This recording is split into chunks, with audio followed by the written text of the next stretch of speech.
Hi everyone, let me hit you with this question. What really happens when you stop texting her? Is she wondering where you are, laughing with relief, or plotting your demise? Okay, maybe not that last one. Today we're diving into this intriguing dynamic of modern dating. You'll learn how pulling back can flip the script and even change the way she sees you. First, let's set the stage. Imagine Ryan, your everyday guy, has been texting Emma, a woman he's head over heels for. At first, everything's going great. Flirty texts, quick replies, but then Emma starts pulling back. Fewer emojis, longer response times. That spark, dimmer than the battery on your old Nokia phone. Now Ryan's left wondering, should I keep texting her or just stop? Sound familiar? This situation is common, and it brings us to a fascinating psychological concept, the dynamics of attention and power in relationships. Let's break it down. Point 1. Women and the power of attention. Let's start with the basics. Everyone loves attention, right? For many women, especially those who are used to being admired, attention can feel as natural as breathing. When you're constantly texting her, you're part of her attention circle. But here's the kicker. If she's accustomed to this attention, yours might not stand out. Now stop texting her. Suddenly, there's a void. It's like her favorite song, abruptly cutting off mid-chorus. She's left wondering, what happened? Did he lose interest? Is he texting someone else? That curiosity can spark frustration and, yes, even attraction. Think about it. If your favorite coffee shop suddenly stops greeting you with your usual order, you'd feel off, right? Same idea here. Point 2. Why you should stop texting her. So why stop texting her? If she's not reciprocating your energy, continuing to text her is like trying to fill a bucket with a hole in it. You're pouring yourself out with nothing in return. Here's a metaphor. Chasing after her is like chasing a butterfly. The more you chase, the more it flutters away, but sit still and it might just land on you. By stepping back, you're not just creating space for her to notice your absence, you're reclaiming your power and focusing on someone who does value your attention. Point 3. Women who thrive on attention. Now let's peek inside the mind of a woman who thrives on attention. For some, validation from others is a comfort zone. Even if she's not interested in a relationship, she enjoys the applause, so to speak.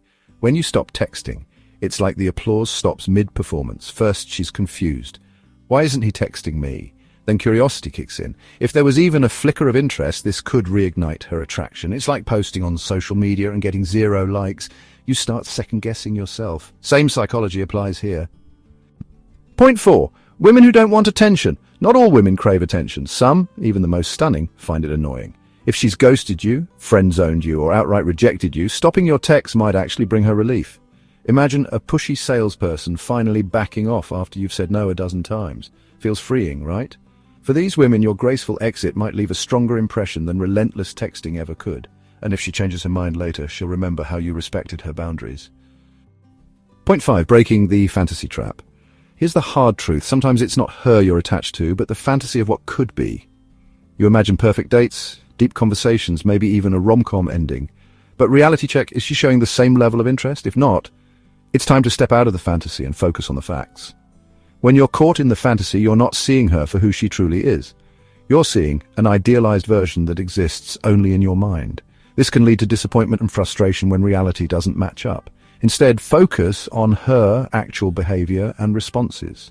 Is she engaging with you, or are you the one making all the effort? Recognizing this can be liberating. It allows you to redirect your energy towards people who genuinely reciprocate your interests. Remember, the goal is not to chase fantasies, but to build real, meaningful connections. By breaking the fantasy trap, you open yourself up to authentic relationships where both parties are equally invested. So take a step back and reassess. Are you chasing a dream, or are you building a reality?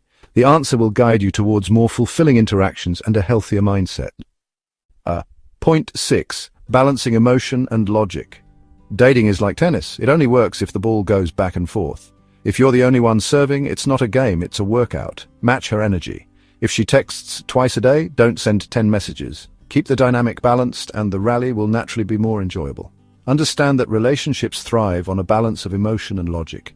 It's easy to get carried away by emotions, especially when you're really into someone.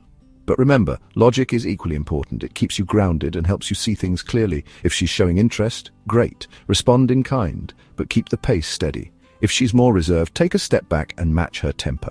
This not only respects her boundaries, but also builds a healthier, more sustainable connection. Balancing emotion and logic ensures that you're not overwhelming her or yourself. It keeps interactions genuine and prevents you from falling into the trap of overthinking or overinvesting.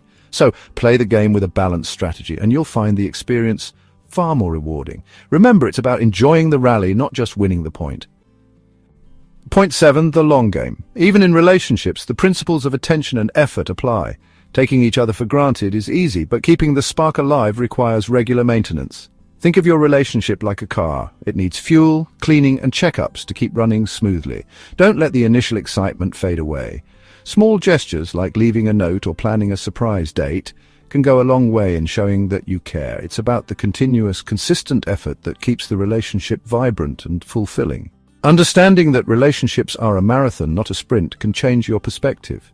It's not about grand gestures all the time, but rather the little everyday actions that build a strong foundation. Be present, listen actively, and show appreciation. These habits create an environment where both partners feel valued and understood. Playing the long game means being patient and giving each other the space to grow, individually and together.